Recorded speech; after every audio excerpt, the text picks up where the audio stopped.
Hungary, land of the Magyars, has had a tough 20th century. 90 years ago, this bridge connected two parts of Hungary, but after defeat in World War I, they lost so much land that this is now an international frontier. But the cathedral on the hill at Esztergom remains one of the great symbols of Hungarian national pride. Dominating the Danube, it was where Stephen, their first Christian king, was crowned 1,000 years ago.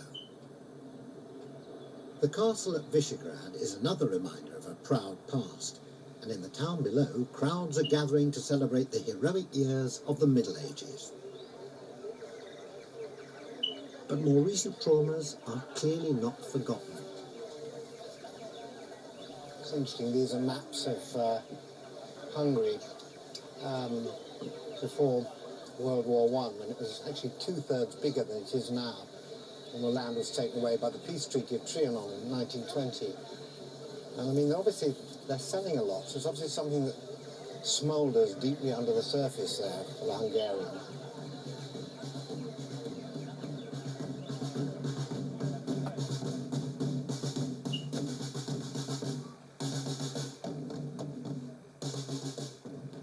Today it's the 15th century they're celebrating, the days of Matthias Corvinus, the king who raised one of Europe's first standing armies and helped rally the peoples of Europe to take arms against the Ottoman Turks.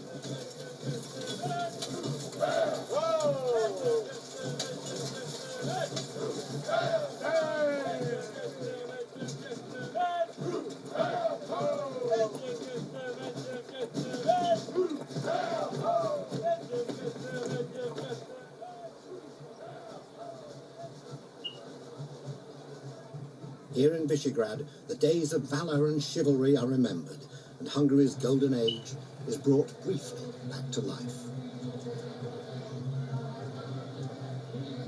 One of the highlights is a display of horseback archery by Lajos Kásai. It was a skill perfected by the armies of Attila the Hun. This technique was a military breakthrough. An arrow fired at the gallop had twice the piercing power of one fired from station.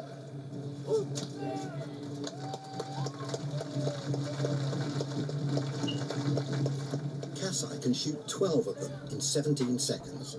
As he puts it, every Hungarian feels in his heart he is Attila.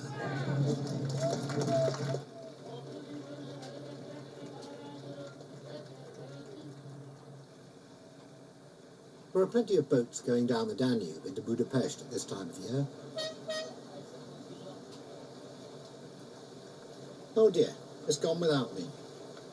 Oh well, it's bound to be another along soon.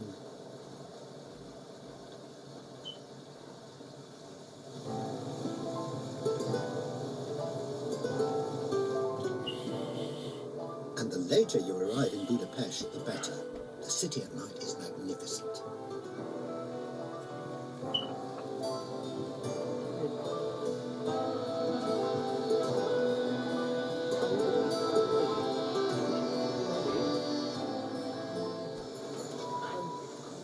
I'm staying at the Gelet, a Budapest landmark.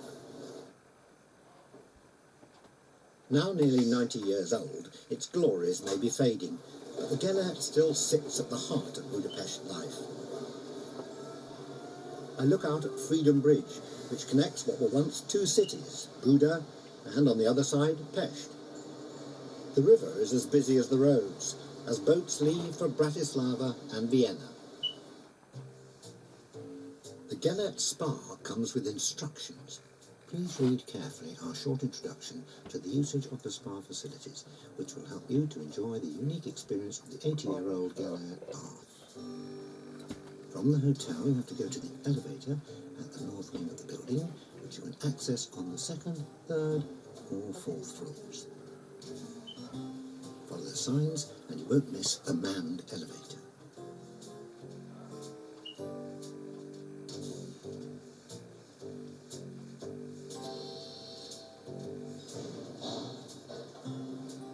Best practice is, if you change in your own room or suite and you enter the elevator in your bathing suit and bathrobe, you won't waste time with changing or spending valuable minutes in the locker rooms.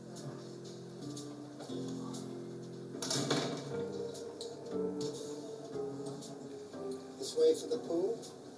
Joining the trip with the elevator from the attendant, you will get a plastic card, which you'll need to get through the entrance gate when entering and leaving the baths area.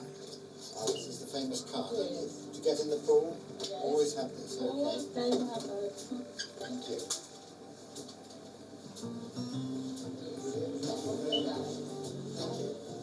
As you come out of this elevator, please turn to the right and show the barcode on the card to the sensor screen at the entry machine.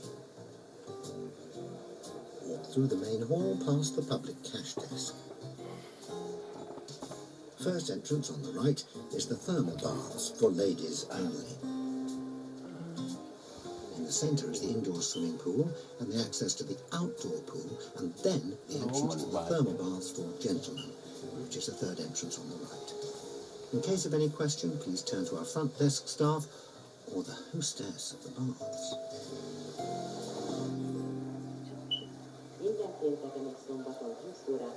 By the time I reach the sun terrace, I feel like Ulysses, and not a moment too soon. My body's whiter than the towels. That's better. No sooner have I started sunbathing than I feel an urgent need to cool down. The pool looks wonderfully inviting, but deep in the bowels of the hotel, something is stirring.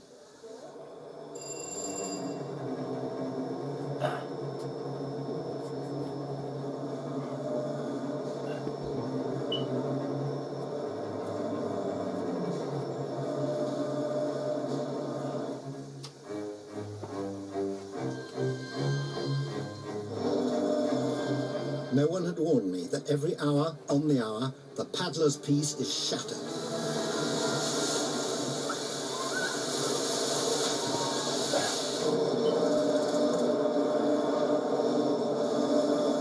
Wave after wave scours the pool like a riptide.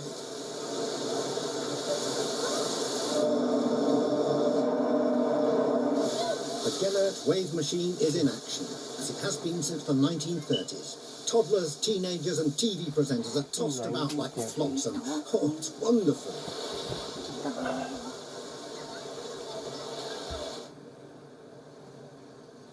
The finest building on the waterfront is the Parliament, built at the height of the Austro-Hungarian Empire. My guide is Peter Zvak, who as a child escaped Nazi-occupied Budapest. He later became Hungarian ambassador in Washington, and after that an independent MP. So he knows his way around. Was this wonderful building much damaged during the war? It was very bad. It was first bombed by the Soviets, and afterwards by the Allies, yeah. And the city, you can still see it today, even though the city was rebuilt pretty much. Yeah. But you still see bullet holes In the extravagantly grand Chamber of Representatives, deputies sat throughout the communist years, rubber stamping decisions made at party headquarters. I never thought this would change. I thought until my death we were going to live under communism here. And it happened one day to the other. If you were in Parliament now, Peter, what would you be fighting for? I'd be still fighting for the corruption. I still would like to avoid. But today, the biggest problem in a small country like this is envy. Envy, jealousy, hatred, because there's such social differences due to the breaking in of freedom. The people got very rich illegally, so there's a real hatred towards these new rich. Nothing I've learnt on my journey prepares me for Hungarian, one of Europe's least spoken languages. But I'm determined to give it a try, and have chosen the Budapest subway system as my first victim. This is a dangerous bit. I've been learning this for weeks. We'll see if it works. We're going to get a hippopotamus? No, a ticket. Brilliant. Thank you. How much? Personal?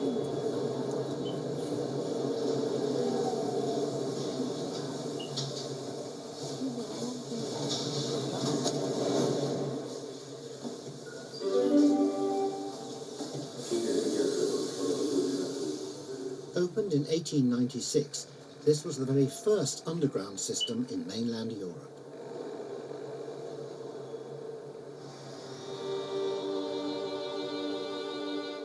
I get off halfway along Andrassy, the smart boulevard of Budapest, one of whose neoclassical mansions harbours a sinister past. There was one house on this grand and elegant street where you never wanted to end up. For a while it was the most feared address in Budapest, 60 Andrassy Street. Now a museum called the House of Terror. Number 60 had been headquarters of both fascist and later communist secret police. On display in one gallery is the propaganda of communism. It projected a wholesome, progressive world. But as early as 1956, the Hungarian people could see through it. Throughout the city, Soviet war memorials come crashing down. Budapest is in revolt. With uncontrolled fury, crowds set fire to Russian flags and put Soviet books to the torch. A red star is sent tumbling into the gutter. The Hungarian uprising was the first big test of Moscow's control of her European satellites. Rebels ride their tanks triumphantly through the streets. The Russians have given their word that they will withdraw all communist troops from Hungarian soil. The victory seems complete.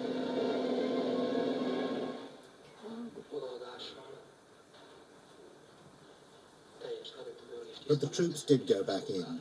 The uprising was crushed and its leaders subjected to a show trial.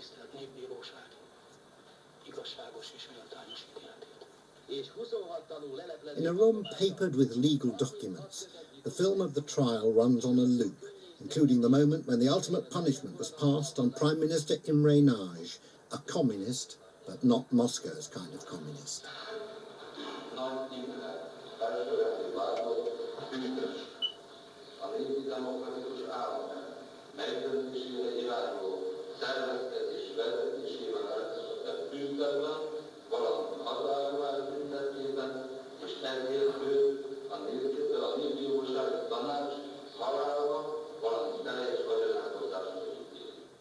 Hungary had to wait more than 30 years before it could properly taste the freedom it had come so close to winning in 1956. A bűnösök elnyerték büntetésüket. A magyar nép így ad méltó választ mindazoknak, akik megkísérlik felemelni kezüket a szocialista társadalmi rend ellen. But perhaps the most unsettling exhibit in the House of Terror is in the lift.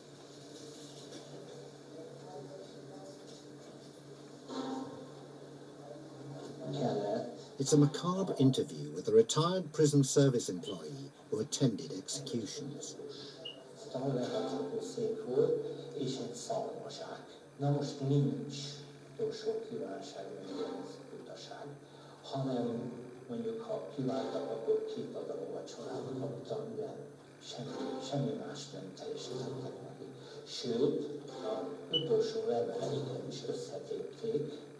Általában hajnalban reggel voltak a kivégzések, akkor kivezették őket, és felolvasták újból az ítéletet, csak teljesen egészséges embereket végeztek ki, és az is egy olyan protext dolog volt, hogy előtte mindig pontosan megborotválták őket. Amikor ez a felolvasás megtörtént, akkor az ügyész azt mondta, hogy ítélet végrehajtó teljesítsen kötelességét.